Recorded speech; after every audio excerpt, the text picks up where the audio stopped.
দক্ষতা, পরিশ্রম আর একাগ্রতা দিয়ে ভোলার নারীরা নিজেদের এগিয়ে নিয়ে যাচ্ছেন।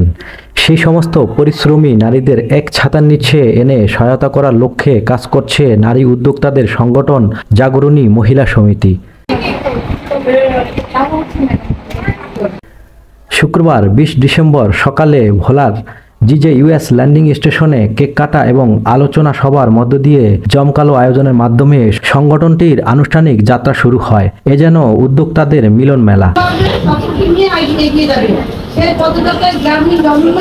সমাজে পিছিয়ে পড়া নারীদের কর্মসংস্থান, ব্যবসার প্রসার এবং নতুন উদ্যোক্তা তৈরিতে এই সংগঠন বিশেষ ভূমিকা রাখবে বলে আশাবাদ ব্যক্ত করেন অতিথিরা। জাগরণী মহিলা সমিতির সভাপতি পাপিয়া চৌধুরীর সভাপতিত্বে আয়োজিত এই অনুষ্ঠানে প্রধান অতিথি ছিলেন গ্রামীণ জন উন্নয়ন সংস্থার নির্বাহী পরিচালক জাকির হোসেন মহিন। বিশেষ অতিথির বক্তব্য দেন জিজেইউএস পরিচালক অ্যাডভোকেট বিথি ইসলাম, ভোলা সদর তথ্য সেবা কর্মকর্তা আফনান হক, ভোলা বুদ্ধি প্রতিবন্ধী স্কুলের প্রধান শিক্ষক জহিরুল হক কবির এবং ভোলা টাইমস সম্পাদক মোহাম্মদ আলী জিন্না রাজীব। অনুষ্ঠানে অংশ নেয়া উদ্যোক্তারা নিজেদের সফলতার গল্প তুলে ধরেন। তারা জানান, ঘর সংসার সামলানোর পাশাপাশি নানা প্রতিকূলতাকে জয় করে তারা ব্যবসার প্রসারে কঠোর পরিশ্রম করছেন। এই ধরনের আয়োজন তাদের পথচলায় অনুপ্রেরণা যোগাবে বলে মনে করেন তারা। আমরা আশা করছি সকল ভোলা জেলা সকল উদ্যোক্তা বোনদের আমরা একই প্ল্যাটফর্মে নিয়ে আসব এবং যারা যে অবস্থান থেকে কাজ করছে তাদের সব কাজ সম্পর্কে আমরা জানবো এবং তাদেরকে এগিয়ে যাওয়ার একটা রাস্তা তৈরি করে দেওয়ার মতো আমরা আশাবাদী।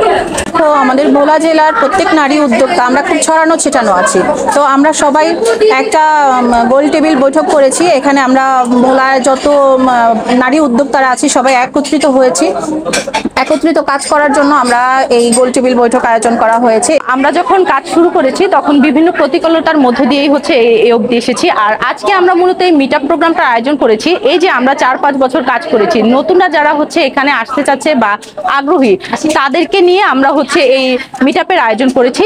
সিদ্ধান্ত নিয়েছি যে আমরা সামনের দিকে আরো ভালো কিছু করব। এই মিট আপের মাধ্যমে আলোচনা হয়েছে। আয়োজকদের মতে এই উদ্যোগ ভবিষ্যতে নতুন উদ্যোক্তা তৈরির পাশাপাশি সমন্বিতভাবে কাজ করার সুযোগ তৈরি করবে। আমরা ভোলা জেলায় অনেক নারী উদ্যোক্তা আছি, কিন্তু সব নারী উদ্যোক্তারাই ছড়ানো ছিটানো। তো আমরা একটা প্ল্যাটফর্ম তৈরি করেছি জাগরণী মহিলা সমিতি। এটার মাধ্যমে আমরা চাচ্ছি যে ভোলা জেলার সকল নারী উদ্যোক্তা একটা প্ল্যাটফর্ম হয়ে কাজ করতে। এটার মাধ্যমে আমাদের মতো সফল নারী উদ্যোক্তাদেরকে দেখে আরো কিছু নারী উদ্যোক্তা তৈরি হবে। আমি তথ্য সেবা কর্মকর্তা হিসেবে ভোলা সদরে কর্মরত আছি। তো আমার দপ্তর থেকে যেটা নারীদের জন্য করা হয় সেটা হচ্ছে উদ্যোক্তাদের নিয়ে আমাদের যে সরকারি একটা প্ল্যাটফর্ম আছে lalsobuz.com তথ্য আপার প্রকল্প থেকে এখানে রেজিস্ট্রেশন করে এখান থেকে সরকারি প্ল্যাটফর্মে আর কি অনলাইন ভিত্তিক যে বিজনেসগুলো এগুলো আসলে এখানে উদ্যোক্তারা সেটা করার সুযোগ পাচ্ছে। উল্লেখ্য, গ্রামীণ জন উন্নয়ন সংস্থা রেইস প্রকল্প এই সকল নারী উদ্যোক্তাদের সংগঠিত করতে বিশেষ ভূমিকা পালন করছে। ছড়িয়ে ছিটিয়ে থাকা উদ্যোক্তা হিসেবে তারা কাজ করতেছিল এবং প্রত্যেকেরই নিজস্ব প্রতিভা দিয়ে তারা বিভিন্ন ধরনের প্রোডাক্ট ডাইভার্সিফাই সহ প্রোডাক্ট বিপণন তারা অনলাইনে করতেছিল। এদেরকে একটা বিশেষ প্ল্যাটফর্মে আনার জন্য আমরা প্রথমে তাদেরকে বিভিন্ন প্রশিক্ষণ দিয়েছি এবং তাদেরকে বিভিন্ন ধরনের সহায়তা দিয়ে আমরা তাদের কাজটাকে গতিশীল করার চেষ্টা করেছি। অনুষ্ঠানে প্রায় অর্ধশত নারী উদ্যোক্তা অংশগ্রহণ করেন, যারা প্রত্যেকে নিজ নিজ অবস্থান থেকে নিজেদের প্রতিষ্ঠিত করার জন্য নিরলস প্রচেষ্টা চালিয়ে যাচ্ছেন।